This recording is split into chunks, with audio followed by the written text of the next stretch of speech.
क्या आपने कभी सोचा है कि दुनिया के अलग अलग कोनों में हजारों साल पहले ऐसी सिमिलैरिटीज कैसे हो सकती हैं जो किसी एक ही सोर्स की तरफ इशारा करती हैं। इमेजिन करो एक ऐसा ज़माना जब ना इंटरनेट था, ना एयरप्लेन्स और ना ही कोई मॉडर्न कम्युनिकेशन सिस्टम। फिर भी साउथ अमेरिका के घने जंगलों में माया और आस्टेक सिविलाइजेशन, इजिप्ट के रेतीले टीलों पर पिरामिड्स बनाने वाले pharaohs और भारत के पवित्र नदियों के किनारे सनातन धर्म के ऋषि मुनि, ये सब एक ही तरह की कॉस्मिक ज्योमेट्री, सूर्य पूजा और नाग देवता की बातें कर रहे थे।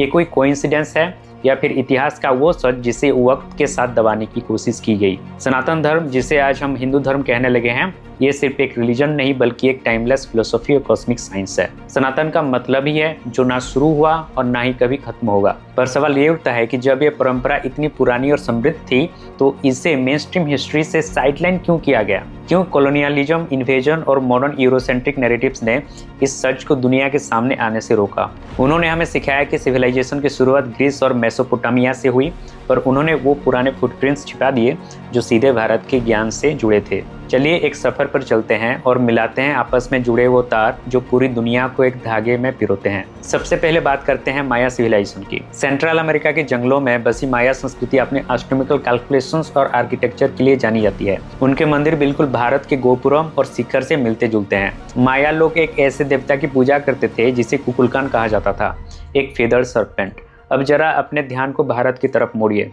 यहाँ भगवान विष्णु अनंत शेष के ऊपर विश्राम करते हैं और नाग देवता की पूजा हर गांव और महल में होती है। ये सांप और ब्रह्मांड का रिश्ता दोनों जगह बिल्कुल एक जैसा क्यों है? इतना ही नहीं, माया कैलेंडर और हिंदू पंचांग दोनों कॉस्मिक साइकिल्स यानी युगस पर आधारित हैं। माया लोग मानते थे कि दुनिया अलग अलग युगस से गुजरती है और हर एरा के बाद एक प्रलय यानी ग्रेट फ्लड आता है। क्या यह बिल्कुल सत्ययुग, त्रेतायुग, द्वापर युग और कली युग की तरह नहीं लगता? उनकी पोपुल वुह नाम की शास्त्र पुस्तक में सृष्टि की जो कहानी लिखी है वो पुराणों के सृष्टि क्रम से इतनी मिलती जुलती है कि इसे देखकर कोई भी हैरान रह जाए। अब आते हैं एज़टेक्स और इंकास पर। साउथ अमेरिका के इंकास अपने आप को सूर्यवंशी मानते थे, यानी children of the sun.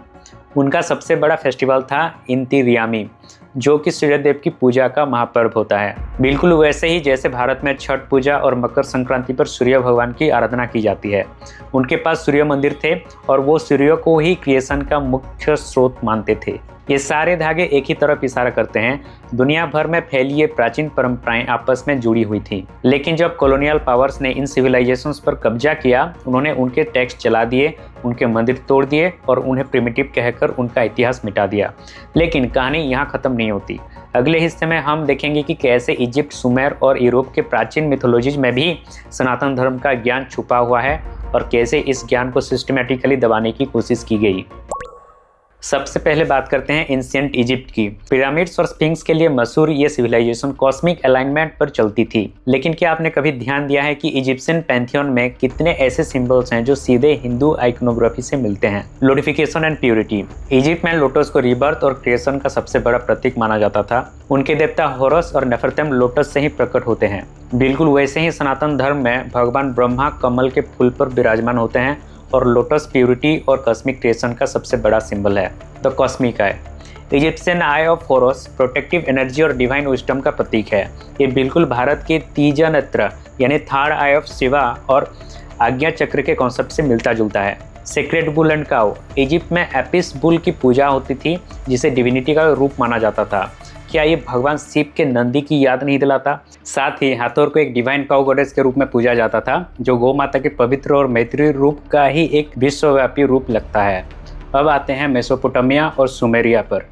Middle east का ये इलाका सबसे पुरानी उर्बन सिविलाइजेशंस में से एक माना जाता है। सुमेरियन टेक्स्ट में एंकी और एनलिल जैसे देवताओं का जिक्र आता है। उनकी कहानियों में एक ग्रेट डिल्यूज यानी प्रलय का जिक्र है, जिसमें उत्तनापिस्तिम नाम के एक ऋषि को विशालकाय नौका यानी बोट बनाने को कहा गया था ताकि जीवन को बचाया जा सके। ये कहानी सतयुग के अंत में भगवान विष्णु के मत्स्य अवतार और राजा मनु की कथा से 100% मैच करती है। इतना ही नहीं, टर्की में मिलने वाला मितानी ट्रीटी इस बात का सबसे बड़ा पुख्ता सबूत है। इस ट्रीटी में संधि के गवाह के रूप में वैदिक देवता इंद्र, मित्र, वरुण और नसत्य यानी कि अश्विनी कुमारों के नाम पत्थरों पर एनक्रिप्ट किए गए थे। अगर सनातन धर्म सिर्फ एक रीजनल फेथ था तो हजारों किलोमीटर दूर तुर्की और सीरिया के बॉर्डर पर वैदिक देवताओं के नाम संधि पत्र पर क्या कर रहे थे? तो फिर ये सब गायब कैसे हुआ? ये कोई इत्तेफाक नहीं था, बल्कि एक सिस्टमेटिकली प्लान कल्चरल इरेजर था। जब दुनिया में एक्सपेंशनिस्ट एम्पायर्स और मोनोथेइस्टिक डॉगमास का बोलबाला बढ़ा, तो उन्होंने हर उस परंपरा को मिटाने की कोशिश की जो नेचर, मल्टी डायमेंशनल कॉस्मोस और सेल्फ रियलाइजेशन की बात करती थी। अलेक्जेंड्रिया की ग्रैंड लाइब्रेरी से लेकर भारत की नालंदा, विक्रमशिला और तक्षशिला तक लाखों दुर्लभ शास्त्रों और मैन्युस्क्रिप्ट्स को आग के हवाले कर दिया गया। नालंदा महीनों तक जलती रही क्योंकि उनके पास पूरी दुनिया का कंपाइल्ड ज्ञान था। 18th और 19th सेंचुरी में ब्रिटिश और यूरोपियन स्कॉलर्स ने एक ऐसा एजुकेशन सिस्टम बनाया जिसका मकसद था इंडियंस को उनके ही संस्कृति से डिसोसिएट करना। उन्होंने आर्यन इन्वेजन थ्योरी जैसा झूठ गढ़ा ताकि ये दिखाया जा सके कि वैदिक ज्ञान भारत का अपना नहीं बल्कि बाहर से आया था। इस तरह एक वाइब्रेंट कॉस्मिक साइंस को मिथोलॉजी और प्रिमिटिव पैगनिज्म कहकर इतिहास के पन्नों के नीचे दबा दिया गया। स्टोरी यहीं खत्म नहीं होती। पार्ट 3 में हम देखेंगे कि कैसे मॉडर्न साइंस, क्वांटम फिजिक्स और मॉडर्न आर्कियोलॉजिकल डिस्कवरीज आज फिर से सनातन धर्म की उन्हीं पुराने ट्रूथ्स को वैलिडेट कर रहे हैं और कैसे यह बरीड हिस्ट्री आज दोबारा दुनिया के सामने आ रही है। पिछले 2 हिस्सों में हमने देखा कि कैसे माया, इंका, इजिप्ट और मेसोपोटामिया से लेकर मिडिल ईस्ट तक सनातन धर्म के गहरे निशान मिलते हैं और कैसे वक्त के साथ इन्हें सिस्टमेटिकली मिटाने की कोशिश की गई, लेकिन जिसे सच कहा जाता है वो ज़्यादा दिन तक छुपा नहीं रहता। आज का मॉडर्न एरा, आर्कियोलॉजी और साइंस मिलकर उस बरीड ट्रूथ को दोबारा सरफेस पर ला रहे हैं। जब 20th सेंचुरी में क्वांटम मैकेनिक्स की शुरुआत हुई तो मॉडर्न साइंटिस्ट वैसे ही हैरान थे जैसे हजारों साल पहले ऋषि मुनि ब्रह्मांड को देखकर होते थे। क्वांटम फिजिक्स के फाउंडर्स जैसे एरविन श्रोडिंजर, नील्स बोर और रॉबर्ट ओपेनहाइमर ने खुद माना है कि उनकी ग्राउंड ब्रेकिंग थ्योरीज के रूट्स उपनिषद और वैदिक फिलोसफी में हैं। मॉडर्न साइंस मानती है कि यूनिवर्स एक्सपांड और कॉन्ट्रैक्ट होता रहता है, जिसे मल्टीवर्स और ऑसिलेटिंग यूनिवर्स थ्योरी कहा जाता है। ये बिल्कुल भगवान ब्रह्मा के एक दिन या कल्प और उनके प्रलय के साइकिल से मिलता है, जहाँ सृष्टि की आयु 4.32 बिलियन साल बताई गई है, जो मॉडर्न जियोलॉजिकल एस्टिमेट के बेहद करीब है। उपनिषद में हजारों साल पहले लिखा गया था, सर्वम कल्विदम ब्रह्मा, यानी ये पूरा ब्रह्मांड एक ही ऊर्जा या एनर्जी का रूप है। साइंस ने भी बाद में माना कि मैटर और एनर्जी अलग नहीं बल्कि एक ही हैं। जेनेवा की सन लेबोरेटरी के बाहर जहां गॉड पार्टिकल पर रिसर्च हुई, भगवान शिव के नटराज रूप की एक विशालकाय मूर्ति लगी है। सन के साइंटिस्ट ने माना कि शिव का अनंत तांडव कॉस्मिक क्रिएशन और डिस्ट्रक्शन के कॉन्टिन्यूस सब एटॉमिक डांस को डिपिक्ट करता है। जैसे जैसे मॉडर्न टेक्नोलॉजी और अंडर वाटर आर्कियोलॉजी आगे बढ़ रही हैं, पुराने ज्ञान को मिथोलॉजी कहने वालों के पास जवाब खत्म हो रहे हैं। गुजरात के समंदर के नीचे मिली द्वारका के अवशेष ये साबित करते हैं कि श्रीमद् भगवद गीता और महाभारत में जिस सोने की नगरी का जिक्र था वो कोई कल्पना नहीं बल्कि एक हाईली डेवलप्ड अर्बन सिविलाइजेशन थी।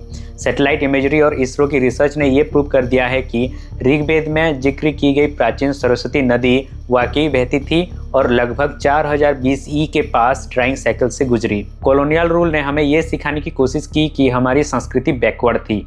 उन्होंने पुस्तकालय जलाए, मंदिर तोड़े और हिस्ट्री बुक्स को रीराइट किया, लेकिन उनसे एक गलती हो गई। उन्होंने सनातन धर्म को सिर्फ एक किताब में समेटने की कोशिश की, जबकि ये हर इंसान के कॉन्शियसनेस, नेचर और कॉस्मिक ट्रूथ में पहले से मौजूद था।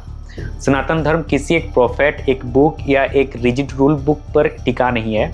ये एक लिविंग साइंस है। बाकी सब प्राचीन संस्कृतियां जैसे रोमन, ग्रीक, इजिप्शियन और माया वक्त के साथ म्यूजियम्स में सिमट कर रह गए, लेकिन सनातन धर्म आज भी जीवित है क्योंकि ये सत्य पर आधारित है। जितना इस हिस्ट्री को दबाने की कोशिश की गई, ये उतनी ही तेजी से ऊपर आ गया। आज पूरी दुनिया योगा, मेडिटेशन, आयुर्वेद और वेदांत की तरफ लौट रही है। ये इस बात का प्रूफ है कि जो सच है उसे वक्त कभी मिटा नहीं सकता। Truth doesn't need to defeat a lie, it just needs to exist until the lie fades away.